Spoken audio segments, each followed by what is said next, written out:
DS diving here at Anapauo. Gonna do an after clean video. She will need shaft sink soon. And we got some oil spray on her. Let's go take a look.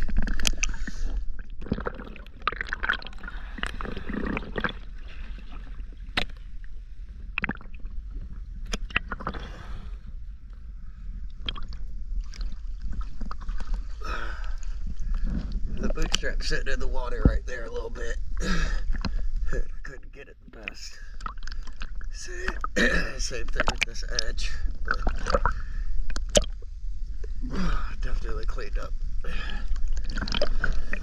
Alright, let's go take a look at the rest of her.